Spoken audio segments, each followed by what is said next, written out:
अस्सलाम वालेकुम नाजरीन। वॉइस ऑफ पंजाब से खालिद हुसैन आपसे मुखातब है। नाजरीन, अब से 2 दिन पहले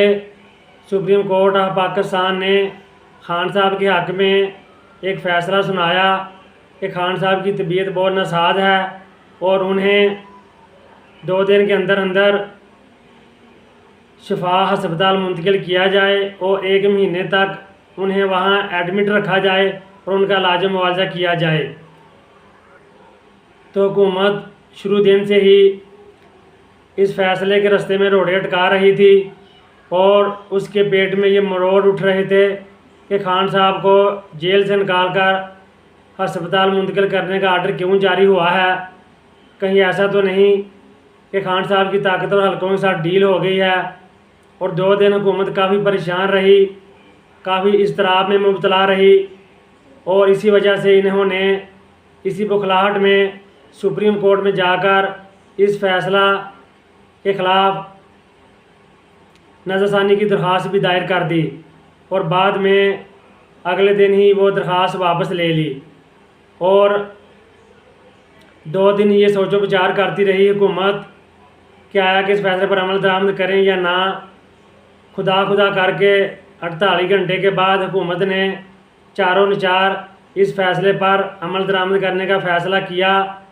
तो जब खान साहब की बहनें और उनके ज़ाती मुआलिज रात के अडयाला जेल पहुँचे तो खान साहब की बहन डॉक्टर उज़मा को खान साहब के साथ एक काफ़िले की शक्ल में पिम्स हस्पताल की तरफ भेज दिया गया और ख़ान साहब के ज़ाती मुआलिज को दूसरे काफ़िले के साथ शिफा इंटरनेशनल की तरफ रवाना कर दिया गया। सारी कौम सारी रात खुशी से निहाल रही और भंगड़े डालती रही कि 9 महीने की कैद तन्हाई के बाद खान साहब को सुप्रीम कोर्ट के हुक्म के मुताबिक जेल मुंतकिल किया जा रहा है, जहां खान साहब का इलाज मुआवजा करवाया जाएगा। लेकिन इस मनहूस हुकूमत को इस कौम की खुशी एक आंख नहीं भाई। ये इतने जलील, इतने कमीने, हट धर्म और करप्ट और बेहिस लोग हैं कि इन्होंने खान साहब को जानबूझकर सरकारी अस्पताल शिफ्ट कर दिया ताकि खान साहब की जो रिपोर्टें या जो खान साहब के नमूने लिए जाएंगे ताकि उन्हें मैनेज किया जा सके और सब अच्छा की रिपोर्ट आवाम के सामने दी जा सके। इसलिए उन्होंने खान साहब को शिफा इंटरनेशनल अस्पताल मुंतकिल नहीं किया। और ये ना सिर्फ खान साहब के साथ मजाक किया गया बल्कि उनकी तौहीन की गई। और ये खान साहब के साथ तो मजाक था ही, ये बल्कि पूरी कौम के साथ और अदलिया के फ़ैसले के साथ मजाक किया गया और अदलिया के फ़ैसले की तौहीन की गई। और ये बावर कराने की कोशिश की गई कि हमारे नज़दीक अदलिया के फ़ैसले की कोई अहमियत नहीं, हम अदलिया के फ़ैसलों को जूते की नोक पर रखते हैं। तो नाजरीन, जब खान साहब को पिम्स अस्पताल अपनी बहन के साथ मुंतकिल किया गया तो रात के वक्त हस्पताल में अंधेरा था, कोई लाइट नहीं जल रही थी। डॉक्टर उज़मा के मुताबिक हमने मोबाइल की लाइट जलाई तो मैं आगे गई और खान साहब OPD में बैठे हुए थे। वो मुझे देखकर काफ़ी शॉक हुए और उन्होंने कहा, मेरी बहन, मैंने आज आपको 10 महीने बाद देखा है। और वो काफ़ी जज्बाती हो गए और उन्होंने मुझे अपने साथ लगाकर प्यार किया। नाजरीन, सारी रात खान साहब के साथ क्या जुल्म रवा रखा गया और ख़ान साहब की क्या तौहीन की गई, उसका हवाल हम आपको बताने जा रहे हैं, जो कि ख़ान साहब की बहनों ने सुबह आज प्रेस कॉन्फ्रेंस में रो रो कर आंसुओं से पूरी जुल्म की दास्तान कौम के सामने रख दी है। ख़ान साहब की बहन डॉक्टर उज़मा के मुताबिक इमरान खान की एक आंख बंद थी, उस पर पट्टी बंधी हुई थी, पिम्स में अंधेरा था, उन्हें मोबाइल फ़ोन की लाइट में ले जाया गया। वहाँ ख़ान साहब का मामूली चेकअप किया गया और कुछ खून के नमूने लिए गए फॉर्मेलिटी के लिए। तो इस दौरान ख़ान साहब ने 9-10 महीने की कैद तन्हाई का जो ज़िक्र और जो अहवाल अपनी बहन से बयान किया जो जुल्म सितम उनके साथ रवा रखा गया और गैर इंसानी सलूक उनके साथ जेल में किया गया, वो खान साहब की बहन की ज़बानी। डॉक्टर उस्मा बताती हैं कि इमरान खान बार बार एक ही बात करते थे कि मेरे साथ ये बहुत जुल्म कर रहे हैं और मेरे साथ कोई इंसानी रबता पिछले 9-10 महीने से नहीं है, यानी कि मुझे मुकम्मल तौर पर कैद तन्हाई में रखा गया है और जो रीडिंग मवाद है, किताबें, टीवी और अखबारात वगैरह, वो भी मेरी पहुंच से दूर हैं। और इमरान खान ने ये भी कहा कि मेरे सर में हर वक्त दर्द रहती है और मेरा सर भारी रहता है। जब मैंने जेल इंतज़ामिया से अपनी तबीयत के बारे में बताया तो कोई मेरी बात को सीरियस नहीं लेता और मुझे इग्नोर करते हैं और मेरी बीमारी का सुनकर भी जेल इंतज़ामिया टस से मस नहीं होती। खान साहब ने कहा कि मेरा जो पल्स रेट है, जो नब्ज़ है, वो 42 से ऊपर कभी नहीं गई, लेकिन जेल के अंदर इंसानी रब्ता ना होने की वजह से मैं टेंशन और एंजाइटी का मरीज़ बन गया हूँ और इसी वजह से मेरा ब्लड प्रेशर जो है 120 की बजाय कभी कभी 200 से ऊपर चला जाता है और मेरी जो पल्स रेट है वो भी 42 से ऊपर चली जाती है। खान साहब बार बार कह रहे थे कि उनके साथ गैर इंसानी सलूक किया जा रहा है और उनके साथ जुल्म किया जा रहा है, आप बाहर जाकर कौम को बताएं। और खान साहब ने इस खदशे का इज़हार भी किया कि ये मोहम्मद मुर्सी मिस्र के सदर की तरह मुझे भी कत्ल करने की कोशिश कर रहे हैं और आहिस्ता आहिस्ता मुझे मारने की कोशिश कर रहे हैं। इसके अलावा खान साहब ने सुहेल फरीदी के नाम भी पैगाम भेजा है कि वो स्ट्रीट मूवमेंट को तेज़ कर दें और एहतजाज करें और कौम को मोबिलाइज़ करें। खान साहब ने यह भी कहा, गुस्से से कहा कि अगर किसी ने मेरे बिहाफ पर कोई कमिटमेंट्स दी हैं तो मैं उसे नहीं छोड़ूंगा, मैं कोई डील नहीं करूंगा, लफ्ज़ NRO अपने नाम के साथ किसी सूरत नहीं जुड़ने दूंगा और डील के लफ्ज़ से तो मुझे सख्त नफ़रत है। मैं अपनी कौम की खातर हकीकी आज़ादी की जंग लड़ रहा हूँ और या तो मैं इस रास्ते में मारा जाऊँगा और या मेरी कौम को हकीकी आज़ादी नसीब होगी। तो नाज़रीन, ख़ान की बहनों की गुफ्तगू के बाद वज़ीर आला सुहेल फरीदी, बैरिस्टर गौहर अली ख़ान और दूसरे जो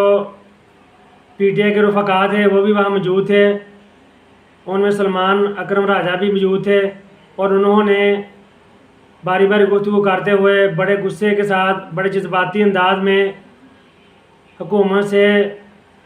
इस बात का शिकवा किया कि उन्होंने बहुत जुल्म और ज़्यादती की है और अदालती फ़ैसले को रद्दी की टोकरी में फेंका है। हम कल सुबह इस हुकूमत के फ़ेल के ख़िलाफ़ तौहीन अदालत की दरख्वास्त दायर करने जा रहे हैं और ये इतलात भी मिली हैं कि हुकूमत ने थोड़ी सी तरमीम करने के बाद नज़रसानी दरख्वास्त दोबारा सुप्रीम कोर्ट में आज दायर कर दी है। तो सलमान अकरम राजा और सुहेल फरीदी ने कहा कि इन्होंने अदालती फ़ैसले की खिलाफ वर्जी की है और ख़ान साहब के साथ जेल में जो सलूक रवा रखा जा रहा है उस पर हम आज अपनी PTI पार्लियामेंट्री कमेटी की मीटिंग तलब करने जा रहे हैं और आज हमारा फजलुर रहमान के शाही और जहराने में भी आपोजिशन की तमाम जमातों का इजलास होगा, जहां हम मिलकर आइंदा लाहा अमल का ऐलान करेंगे। और इसके अलावा कौमी असम्बली में तकारीर करते हुए भी हुकूमत को काफ़ी रगड़ा और काफ़ी लताड़ा हुकूमत की इस ज़्यादती पर और जुल्म पर और कहा कि हम हुकूमत को धमकी लगाई बैरिस्टर गौहर अली ख़ान ने कि हम आपको जमहूरियत मुबारक हो, हम बहुत जल्द ये फ़ैसला करने जा रहे हैं और हम असम्बली में इस्तीफ़े देने जा रहे हैं और ये आपकी जमहूरियत आपको मुबारक हो, ये शायद हमारा असम्बलियों में आज आखिरी दिन है। तो नाज़रीन, गुज़श्ता दिनों हम आपसे जो बयान कर रहे थे कि ताकतवर हलकों को नए सूबे बनाने के लिए नून लीग और पीपल्स पार्टी ताउन नहीं कर रही थी, इसलिए उन्होंने खान साहब को आर्जी तौर पर रिलीफ देकर उनका घेरा तंग किया है और लगता यही है कि वो नए सूबे बनाने के बारे में उन्होंने हामी भर ली है। इस वजह से अदालती फैसले को नज़रअंदाज करते हुए खान साहब को चंद घंटों के बाद वापस अडयाला मुंतकिल कर दिया गया है और खान साहब को और खान साहब की सेहत का मजाक बनाते हुए खान साहब को इस्तेमाल किया गया है। इसमें शायद हमारे कुछ नादान दोस्त भी इस्तेमाल हो गए हैं जो कि काफ़ी अर्सा से कह रहे थे कि हम खैबर पख्तूनख्वा में जो फंड्स अजाफी कुछ बच गए हैं वो हम वफाकी हुकूमत को वापस करने के लिए तैयार हैं। इसके बदले में हमारी खान साहब के साथ मुलाकात करवाई जाए और खान साहब का अच्छे से अस्पताल में इलाज करवाया जाए। तो उन्होंने इसी मामले पर पीटीआई के रफ़का को ब्लैकमेल किया है और उनको ये यकीन दहानी कराई है कि आपको ये रिलीफ सुप्रीम कोर्ट के ज़रिए दे दिया जाएगा और नए इंतज़ामी यूनिट और नए सूबों के मामला में जो 28वीं तरमीम आ रही है उसमें पीटीआई जो है वो हुकूमत के साथ या ताकतवर हलकों के साथ तावन करे तो उन्हें ये रिलीफ मिल सकता है। तो हमारे कुछ नादान दोस्त इस्तेमाल हो गए हैं और उन्होंने वादा किया था एस्टेब्लिशमेंट के साथ कि पहले आप रिलीफ दें, फिर हम खान साहब को इस बात पर एग्री करने की कोशिश करेंगे खान साहब का मूड अच्छा देखकर, क्योंकि खान साहब से वो डरते थे और उन्हें ये डर था कि जब हम खान साहब को किसी डील के लिए या किसी पॉइंट पर मुतफिक करने के लिए उनके पास मिलने जाएंगे तो आगे से जूता उतार लेते हैं। तो नाज़रीन, ये था जुल्म और सितम जो खान साहब के साथ पिछले 3 साल से रवाज रखा जा रहा है और पिछले 7-8 महीने से खान साहब को सख्त अजियत के साथ कैद तन्हाई में रखा गया है और खान साहब की सेहत के साथ खेला जा रहा है। और किसी वक्त भी खुदा न खासा मेरे मुँह में खाक कोई बुरी खबर भी कौम को सुनने में मिल सकती है जो कौम कभी भी सुनना नहीं चाहती। नाज़रीन, खान साहब की कैफियत जो है वो काफ़ी जो तबीयत है और खान साहब की जो सेहत है वो काफ़ी ख़राब है। उन्हें ब्लड प्रेशर का इशू है, उन्हें दिल की तेज़ धड़कन का इशू है और उन्हें टेंशन और एंजाइटी का मर्ज़ है। और जो अडयाला जेल के सुप्रिटेंडेंट ने जो रिपोर्ट सुप्रीम कोर्ट में एडमिट की थी वो बिल्कुल हरफ हरफ दुरुस्त साबित हुई है और खान साहब ने जो अपनी ज़बानी अपनी बहनों को अपनी तबीयत का हवाल बताया है उससे उस रिपोर्ट की बिल्कुल तस्दीक हो जाती है।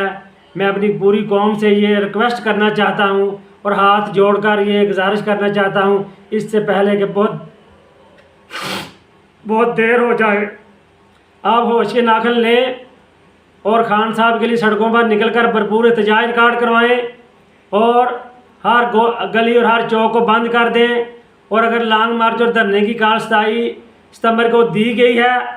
और अपने वो जो पीटीआई की क़यादत है उससे मुतालबा करें कि उस कॉल को ख़त्म करके जल्दी से जल्दी 1 हफ्ते 2 की कॉल दें, क्योंकि खान साहब के पास एक एक मिनट कीमती है। खान साहब के साथ किसी भी वक्त कोई नाखुशगवार खान साहब के साथ हादसा हो सकता है। ये वक्त कभी दोबारा हाथ नहीं आएगा। एक एक वक्त, एक एक मिनट, एक एक घंटा कीमती है, इसलिए बाद में पछताने का कोई फ़ायदा नहीं होगा। इतना कीमती, इतना दलेर, इतना निडर लीडर है जो इतनी तकालीफ आपकी आज़ादी की खातिर बर्दाश्त कर रहा है और आपकी आइंदा आने वाली नस्लों की जंग लड़ रहा है और आप आराम से अपने घरों में बैठे हुए हैं। और हमारी जो पीटीआई की क़यादत है ये भी मीटिंग खेल रही है, कभी पार्लियामेंट मीटिंग, कभी कोर कमेटी की मीटिंग। इन्होंने नाज़रीन कुछ नहीं करना। आप खुद ही अपने हाथ में ये लगाम थाम लें और ख़ुद ही सड़कों पर निकलकर इन हुक्मरानों को बता दें कि वो खान साहब से कितना प्यार करते हैं और कितनी मोहब्बत करते हैं और खान साहब के साथ कभी भी मुर्सी वाला सलूक नहीं होने देंगे। ये पीटीआई के लीडर जो हैं वो कॉम्प्रोमाइज़ हैं, वो अंदर से डरे हुए हैं, वो कुछ नहीं करेंगे। उन्होंने कौम को ट्रक की बत्ती के पीछे लगाया हुआ है। आप खुदारा ट्रक की बत्ती के पीछे ना लगें और इस जो काबिले की जो रकाब है वो आगे बढ़कर अपने हाथ में ये यूथ जो है वो नौजवान है वो ले लें, इससे पहले कि देर हो जाए, इससे पहले कि देर हो जाए और ये वक्त कभी हाथ नहीं आएगा। इसलिए वक्त बहुत थोड़ा है और आपको ये फैसला करना है कि आपने अपने घरों में बैठकर अपनी बेबसी का और खान साहब की बेबसी का तमाशा देखना है तो आपकी मर्ज़ी है। आपको तमाम सूरत हाल का पता चल चुका है खान साहब की बहनों की ज़बानी, और हमने आपके गोशगुजार कर दिया है। आगे जो आपकी मर्ज़ी, अगर आप हकीकी आज़ादी हासिल करना चाहते हैं और इन चोरों लुटेरों से अपने बच्चों का मुस्तकबिल महफूज करना चाहते हैं और इन्हें इक़्तिदार से बाहर करके इनसे हमेशा के लिए जान छुड़वाना चाहते हैं, ये मुजरम और क्रिमिनल टोला है। ये कभी भी खान साहब को ज़िंदा जेल से बाहर नहीं आने देंगे। ये चाहते हैं कि 10 साल तक फ़ौज के साथ मिलकर ये इक़्तिदार पर काबिज़ रहें और ख़ान साहब को जेल के अंदर ही तकालीफ दे देकर तभी मौत खुदा न खासा उनका कुछ जानी नुकसान कर दें। जो नवाज शरीफ है एक कमीना इंसान है, वो हट धर्म और ज़िद्दी इंसान है, वो एक डीलर है, वो कोई लीडर नहीं है, वो एक कारोबारी बंदा है। वो सियासत को भी कारोबार की तरह ही लेता है। उसकी तमाम हिस्ट्री कौम के सामने है, उसका कच्चा चट्ठा कौम के सामने आ चुका है। ये नून लीग की सारी जो जमात है ये घटिया लोगों पर मुश्तमिल है, बेहिस और जालिम लोगों पर मुश्तमिल है। ये खान साहब की बीमारी का मजाक उड़ाते हैं और खान साहब का जो जायज़ हक़ है, जो कानून ने उन्हें दिया है कि उन्हें उनके मर्ज़ी के डॉक्टर साहब से उनका चेकअप कराया जाए, उन्हें जेल में तमाम वो सहूलतें दी जाएँ जो दूसरे आम कैदियों को हासिल होती हैं, वो खान साहब का ये हक़ छीन रहे हैं और सख्त अज़ियत पहुँचा रहे हैं ताकि खान साहब उनके साथ डील कर लें और उनकी तरह के हो जाएं और उनकी तरह करप्शन करने लगें और मिलजुल कर जिस तरह ये कौम को लूट रहे हैं और खा रहे हैं, खान साहब भी ऐसा करना शुरू कर दें। जबकि खान साहब ऐसा कभी नहीं करेंगे, वो उन जैसे नहीं हैं, वो दलेर दबंग और निडर लीडर हैं। आप उनका साथ दें। खान साहब को जेल से निकालने का इसके अलावा कोई रास्ता नहीं है। अदालतों से हमें कोई उम्मीद नहीं, सुप्रीम कोर्ट कोई तौहीन अदालत की कार्रवाई नहीं करेगी, कोई पार्लियामेंट खान साहब के लिए आवाज़ बुलंद नहीं करेगी, कोई और भी मीडिया भी और कोई दूसरे अदारे, कोई वकला हजरात भी खान साहब के लिए सड़कों पर नहीं आएंगे। ये तमाम अदारों को साम सूंघ गया है, इनके आगे डॉलर फेंक दिए गए हैं। ये बहुत जालिम लोग हैं, इन्होंने खान साहब का सौदा कर लिया है और इसमें पीटीआई की क़यादत पेश है। और आज भी इन्होंने सिर्फ गुस्से का मुजाहरा किया और कुछ चंद डायलॉग बोल दिए और ये नहीं कहा कि आइंदा का लाहे अमल हम क्या देते हैं, और आखिरी खबरें आने तक इन्होंने कोई लाहे अमल का ऐलान भी नहीं किया। तो नाज़रीन, ये थी अब तक की 24 घंटे की सूरत हाल जिससे हमने आपको आगाह किया। अब आपसे गुजारिश है, अब तक के लिए नाज़रीन इतना ही, हमें इजाज़त दीजिए। अल्लाह हाफ़िज़।